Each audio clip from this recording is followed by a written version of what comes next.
Hi, I'm Jocelyn. Welcome back to my channel.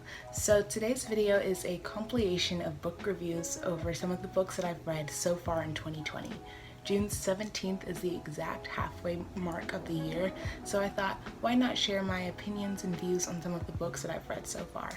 Recently, I've been getting really into musical theater, and one of my favorite musicals that I listen to constantly on a repeat is Dear Evan Hansen.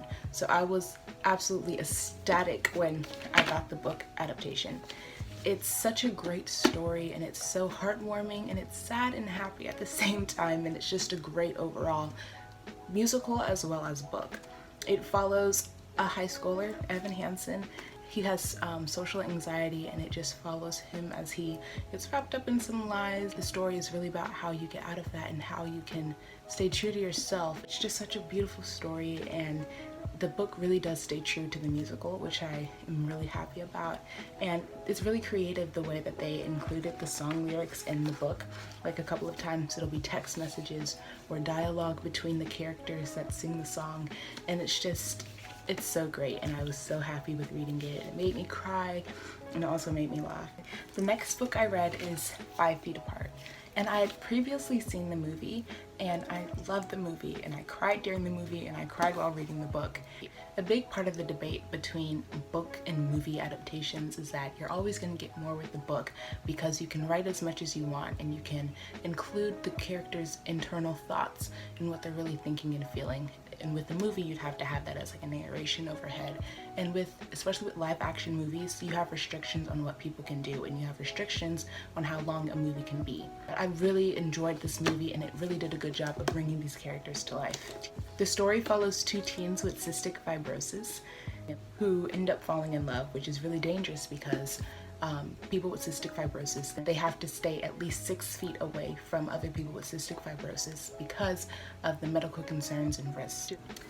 It's often compared to The Fault in Our Stars, which is another book that I absolutely adore, but they're also very different. I feel like The Fault in Our Stars is much more poetic and much more about what is life, because that book follows 2 teenagers with cancer, whereas 5 Feet Apart is much more heavily based on the medical side of it. When you come out of it, you leave with a great, heartwarming, sad, but hopeful story, and you also know a lot more about cystic fibrosis and what people who have it, what they deal with and go through on an everyday basis. Another book I've read so far this year is Artemis, Fowl.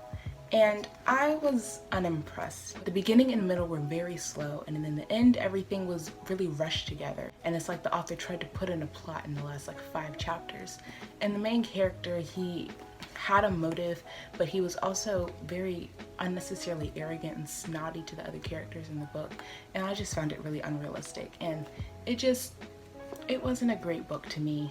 The next book I read is Little Women. And this book, I have some thoughts, because the first part of the book was really boring and there was no plot, and then the second part, it didn't live up to the expectations I thought it was going to live up to. With the first part being as slow as it was, I figured, yeah, the second part is going to be a lot more fast-paced, and we're going to get to see a lot of the character development that we wanted to see. And in part we did, but it wasn't what I expected it to be. I think if I would have gone into the book knowing what to expect, knowing that it's not just a straightforward, empowering book, I would have enjoyed it a lot more. And I do see the value in the book, and I understand the story and what the message is. But I think all of the hype around it and the fact that I read it right as the new movie was coming out, it wasn't what I expected it to be, and I had false expectations that were not met. I also read The Six of Crows duology, and automatically after I read it, I knew that it was going to be one of my favorite series of all time. The author, Leigh Bardugo, she has another series, the Shadow and Bone Trilogy, and it takes place in the same world, but before The Six of Crows duology does. And you don't have to read that trilogy to understand what's happening in this book. There are a few references, but this is easily a standalone series, and you don't have to have read the other in order to read this one and know what's going on. It's so great. There's equal amounts of world building and character development, and it's very much so character driven, but the plot is still very present. There are 6 main characters, but there are 5 points of view. Typically with books with multiple people's points of view, there are a few that I really want, that I'm always waiting to get to so I can hear their story, and others that I'm like, okay, hurry up. But with this series, it's not like that. I enjoyed each chapter and each person's perspective. It's very realistic that they develop good traits, but they also develop bad habits as they move forward in their journey. And I thought that was so realistic and such a nice touch to add to the story.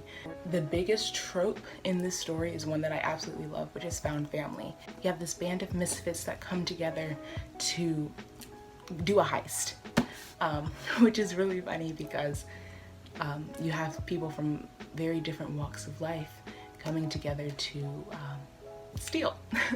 In April, I did a 24-hour reading challenge one Saturday, and I decided to reread my favorite book series of all time, the series that really got me started in reading more series. I mean, I've always been a reader. I've always loved reading books and getting books read to me from a very young age, but reading this series is what really propelled me into diving into the fan bases and digging deeper in the books that I'm reading.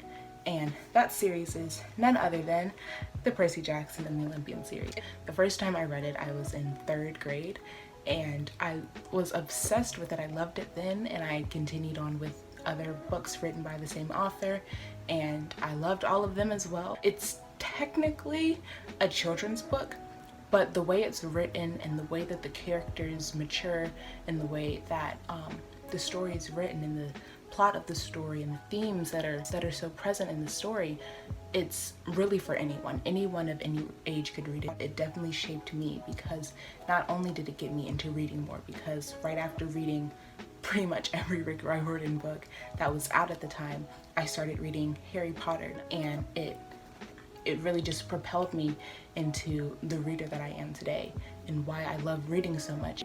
One of the biggest themes of the story is that anyone can be a hero, and it definitely hit home when I was reading it originally, and same again reading it now. I also read the final book in the Renegades trilogy, Supernova, and I really enjoyed that entire series. I originally read it because it was by the same author who wrote the Lunar Chronicles, which is one of my favorite series, and I was really surprised with how different they were. Like, obviously they're different series, they're not related, but also the writing style with both of the series were very different, and it was very well written, and it was very entertaining, and I loved the 3rd book. I thought it was a great conclusion. So the story takes place in a different world, and you have people with superpowers, and you have the anarchists and you have the renegades, and the renegades are the heroes and the anarchists are the villains. And the whole premise of the story is what makes someone a hero and what makes someone a villain, and is there a distinction? Do you have to only be a hero, or are you only a villain, and who decides that? It's a great message, and it was delivered very well. The 3rd book was amazing. I really enjoyed it. It was a great conclusion. My only critique would be the epilogue. I was upset, and I was also really impressed. In the last chapter of Supernova, we have a conclusion, and the story is kind of wrapped up, and it was a great conclusion, and it made sense for what the characters had gone through and what the plot was, and I thought it was really good. And then the epilogue, it kind of takes away from the good things that were done. I was upset when I read it because I was like, no, you're taking away from a good thing. But looking back at it now, I'm like, wow, that's really realistic and really rare for an author to do, to end their story in such a great way, in such a realistic way, and then come back with your epilogue and take away from something so great and kind of show that, yeah, right now everyone's happy and celebrating, but how long is that going to last? I definitely recommend that series as well as the Lunar Chronicles, because both are really great series and they have really different writing styles, which I really appreciate. The most recent thing I read was the Shadow and Bone trilogy, which, like I said earlier, is the series that takes place before the Six of Crows duology does. I really read it just so I could get back into the Grishaverse and hopefully see some new characters that were referenced in the Six of Crows and made the Six of Crows duology, and see the linkage and the history, because in this series it's pretty much about the war that is referenced multiple times in the Six of Crows duology, but you don't have to understand it because it's pretty much explained for you. It felt like there was no overarching goal for this series. It wasn't, it was like, I can't even tell you what it was lacking, but it felt lacking. It felt very lackluster, like it was missing something. And I think it's just that overall, every category that goes into making a book, it was like missing a small piece of it, and it just overall, it just made it meh. Like, there was character development, but there could have been more. But what I did really enjoy, which I also enjoyed with the Six of Crows duology, was seeing how the writing style and the elements that the author put into the story, they developed. That was a great thing that I noticed in each of the books, that each time she was clearly getting more into her writing style. If you enjoyed this video, give it a like, and if you want to see more of me in the future, subscribe to my channel. Bye!